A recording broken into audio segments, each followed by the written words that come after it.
Hello, I'm Socks Way Up. If this is your first time, thanks for joining. Today we're starting a new series in City Skylines, as you can see here. We're going to be doing a 50K or bust challenge. We got a comment from one of our subscribers, Amigo, who wanted to see if we could build a city and hit 50,000 population on a specific map. I'm going to try to pronounce this. It's probably not going to work. The Archipelago? I don't know how to pronounce it. If anybody knows how, let me know. But that's the map we're going to go. Let's get it loaded so you can kind of see. It's going to be challenging. We're not going to look at the map yet. The game has loaded. We're not going to start the timer yet until I explain the rules. So the rules we were given were basically 24 hours to get up to 50,000 population on this map. So one of the things that I want to add to it, since a few DLCs ago, they allowed us to purchase dirt to be able to terraform and make it, custom islands or expand these islands. We're not going to do that. We're not going to be allowed to terraform at all in this series. We're just going to use the islands as is. I think we could take a look here. Yeah, we could take a nice look here. Let's get rid of some of these pop-ups. But you can see we'll probably want to expand to this large island. It's going to be our best shot to get up to 50,000. If we could get over to this other large one on the top right, that might help as well. We will start by developing in the first square, obviously. No mods, we might have some very strange mods still installed on my computer. I'm not going to utilize any of them. We're going to play this as vanilla as possible. I don't know how it's going to go. So what we're going to do, all right, so we're going to do 1 hour at a time. Each episode will be 1 hour, and we'll do a lot of time lapses in it because it'll be pretty boring, but I do want to show the entire process, even if it is just us waiting for the game to show up, so that we can see that there's no cheating, no cuts, no edits. The only thing that we'll do is speed up the replay, and I'm going to send you on over to voiceover Socks Way Up for the rest of this video. We're going to get the timer started. It should pop up here. Here we go. We're live. 1 hour for this episode. So it's been quite some time since the last time I started a city in City Skylines without mods and assets, and it's going to be an adventure. The first thing we wanted to take care of is getting people into the city. We did not add a little exit right here to the island that the map starts on because there's just not a lot of area to build on. So the plan here was to have parallel roads that led into this first island that we're going to build on. I'm not completely sure how much of this build is going to last or survive throughout this entire playthrough. The idea here, we started with dirt roads, and then the very tip of the roads, we're going to do one-way roads I wanted to control the way the traffic was flowing. We're not going to see it in this episode, but the biggest challenge in this challenge is going to be traffic. We're going to get to the point where we can't grow the city anymore because traffic's just at a deadlock if we don't think things through and actually slowly develop and design the city. So a couple things I have in mind is we just get the starter, the basic things up and running here so that we can start populating the first island with some residential. And really the first goal is to become profitable and start making some income and growing the balance so that we can then maybe, possibly, if we feel like we're stuck, start over and have everything unlocked and really think through the way we want to lay out the city. Right now, I'm kind of learning the map and learning how much population can fit in each one of these islands if we squeeze as much residential as we can on each section. In reality, I do want to get it right the first go, and I'm not really thinking about the road layouts and the street layouts to make this a pretty city. It's really just to get as many people as we can into the town, into the city, keep it growing. One of the other things I wanted to keep track of as we go is I didn't want one of the demands to get out of hand. I wanted to make sure we kept residential, commercial, and industrial demands pretty steady, pretty even throughout the entire build. I know sometimes when I was playing old school City Skylines, when I actually cared about this and didn't use realistic population or any mods, it was really hard sometimes to keep up with the commercial and industrial demand, trying to design and develop a realistic looking city. So in here, we're not thinking that way at all. We're just playing within the limits of the game and trying to create a cool city. And you can see we're getting through milestones pretty quickly on this map. I think 20,000 is the last milestone. So we're going to have to get 30,000 people in after the last milestone, but everything's unlocked at that point. We'll have all 9 tiles to play with. I think at this point we can do it. It's going to take a while though. We will see.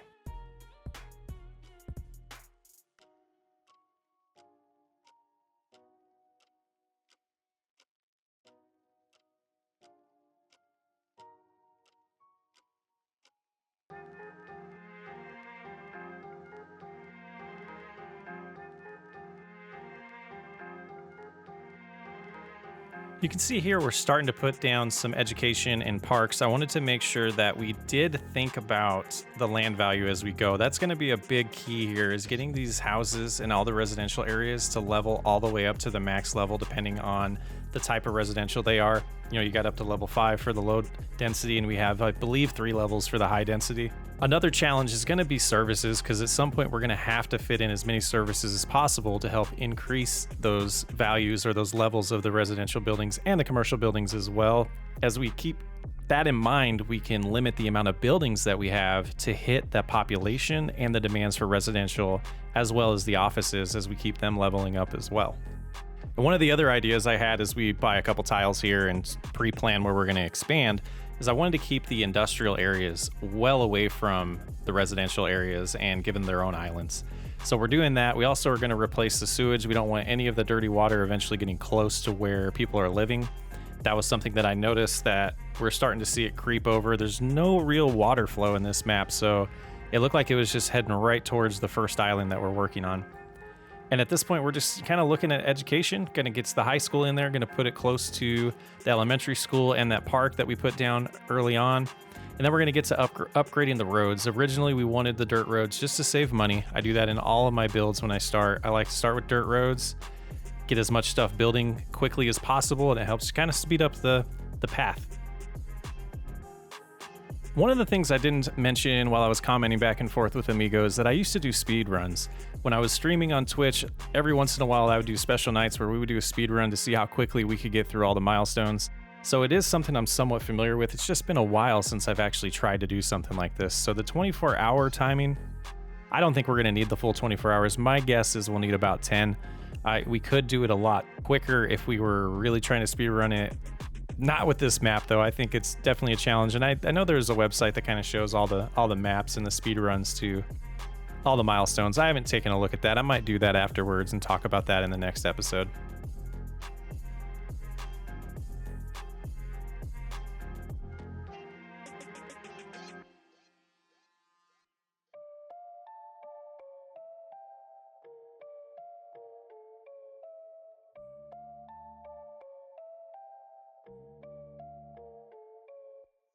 This next island here is really going to tell us how quickly we can get, or if it's going to be possible to get to 50,000. Really going to start paying attention to the population of each of these islands and get kind of an idea. The goal for the first island is going to be 5,000. I don't think, or 3,000. I don't know if we're going to be able to get there. We got it up to about 2,600, and then it started to decline down to about 2,200, I believe, when the episode ends. This island here, we're going to try to get it to about 10,000. So I started labeling them and districting all of them so I could keep track of that. And now that we're making money on this city, I was able to take a little bit more time on this island and design it, kind of think through things. What I wanted was a central hub that was for the commercial. We're going to start using high density here. And then I was going to surround it with offices and high density residential as well. I think that's going to be the quickest path to getting up to 10,000 in this island. We're not going to do any low residential here. I'm a little worried it's going to bite us in the long run with traffic. As the population increases, there's going to be a lot more cars. We'll definitely have to look at some type of public transportation to take care of all of that. I'm just not sure how that's going to look and how much we can fit into this city and still get a bunch of people into it. I mean, the islands are kind of small. There's the one largest island that I'm hoping I can get about 20,000 people into. But even with that, with 10,000 in this one, 3,000 in the other one, that's 13. 20,000 in the other one, we're still only sitting at 33. We got to find another 17,000 somewhere. And those are still pretty high goals, not knowing exactly what we can fit in these islands. Island number 4, that's going to be another industrial island.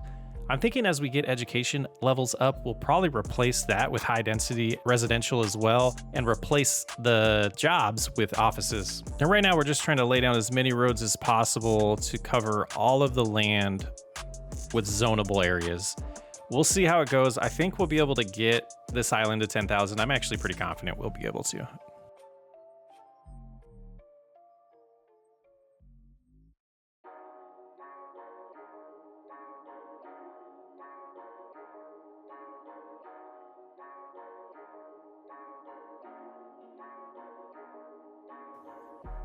At this point, I started to take a little bit of a risk. I was adding in offices, even though I wasn't sure if we'd have enough workers that were educated high enough yet. The demand for industrial was driving me nuts. It wants so much industrial in this game, and it doesn't make any sense to me with only 3,600 people in this town. They don't need that many jobs. It's confusing. It's always been confusing in basic, no modded, non-modded, unmodded vanilla city skylines. But we go with it, and then we're looking here about what the cost of the university is, because we're definitely going to add that to get education up, as we mentioned earlier.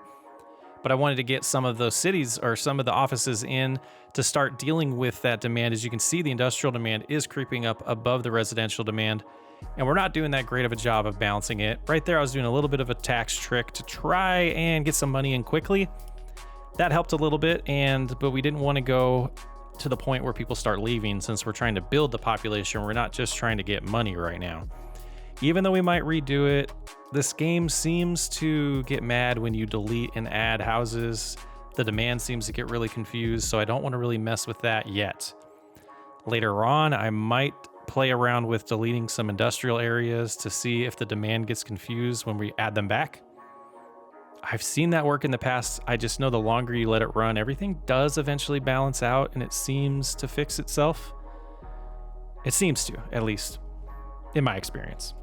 And really, this section here, I was hoping or letting the game do some cycles, get more people educated, see if we can push up that population. You can see I was labeling the districts so I know the amount of people that I was trying to fit in each district.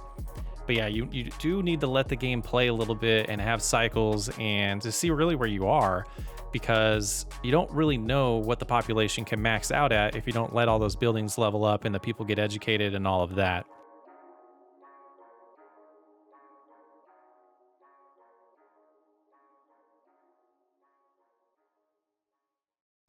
And there's our university. We got our university in. We quickly had students join the university and get that higher level of education.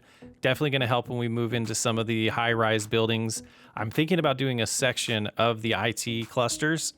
I know you can fit a lot of workers into those buildings in a small area because the buildings are so tall. So that's going to be something that we try to play around with later on. As we get education up, we'll have to wait for a good portion of the population to be educated at a university level before we do that. Otherwise, the buildings are just going to constantly get abandoned. At this point, I felt like we were at a good point or good place to start adding more residential. You see that demand disappeared pretty much instantly. We still had some commercial demand. We still had some industrial demand. We're going to take care of that. We're taking out loans. We're paying them off as quick as possible, trying to not hold on to the loans as long as we have to, like pay them off right when you have the money to pay it off so that you have more money coming in every week. Those loans do have payments on them. That middle loan seems to be the best one to take because the payment's like the best interest rate. So that's typically what I try to lean towards. And instead of adding some more water treatment and water pumps, I decided to bump up the budget on that. You can see the offices were working out pretty good at this point because they'll stay at a lower level, I believe, until we can educate more people and get better workers in. But that's going to work out for now as we got the university starting to pump out those college educated individuals. We are 46 minutes in and we're at 6,400 population and not even coming close to maxing out this island. So it's kind of interesting to see how far we can come.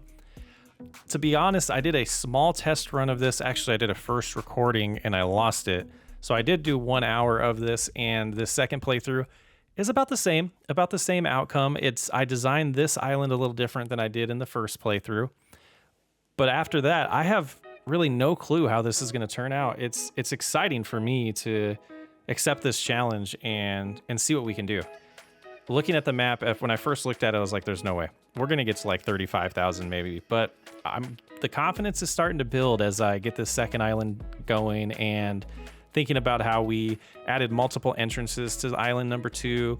Something I'm thinking about doing long term is creating a large highway system that's really over all the water and has on and off ramps that lead into the cities and into the different islands. I think that might be the way around some of the traffic issues long term. But again, that's really going to come with time as we get up to 50 minutes now. We pumped it up to 8,000. The high density is really bringing people in quickly. And the key at this point, I feel like, is letting some cycles happen. We're checking some of the levels of the houses, what they were wanting, what they were needing to increase to that next level. And a lot of them still were education. There was a couple that wanted higher land value, more services. We'll get to those later on. We're going to let everything get to that point where it's really demanding that higher level of land value and just more services around their neighborhoods to bring in more income, bring in bigger houses. And I said I wasn't going to pause it or cut anything out. So this is me going and using the restroom during my 1 hour. I had to go. So we did have a little bit of the cinematics going, but the clock was still going. The game is doing some cycles right now. Again, we've put a lot of offices down, a lot of high density residential, still a lot, huge industry demand and / office demand. That's going to be the biggest challenge for us is going to be keeping up with those non-residential demands, trying to use as little real estate as possible so we can save as much room for residential to get to that 50,000 mark. You can see we're climbing towards 10,000, which gets us 20% of the way there in one episode. I have a feeling that's going to slow down. You can see here we're adding in some bus routes. We're going to add a little bit more next episode, probably add a subway as well. Going to have to get rid of a couple buildings just to fit the subways in. We're going to use the underground subways. We're not going to use the above ground ones. They just waste space in a build like this.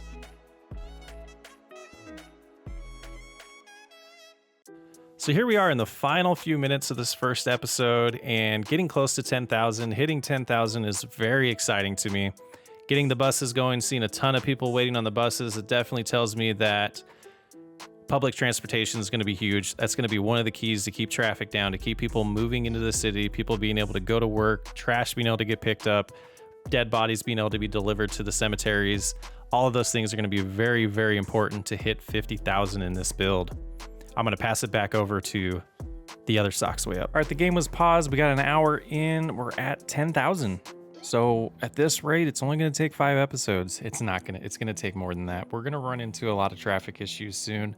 I'm sure I said a lot about it in the time lapse, but there's a lot of rework we're going to have to do once we hit a certain population, and traffic's really going to hammer us. And at that point, we're going to have to really think through some things. We're up to $250,000. I was really wanting the income to start piling up so that when we do the redesign that we potentially might have to do, we have plenty of income to do that. But these are going to be coming out weekly on Sundays. Look forward to catching you on some other ones. I'm Socks Way Up. I'll catch you on the next episode.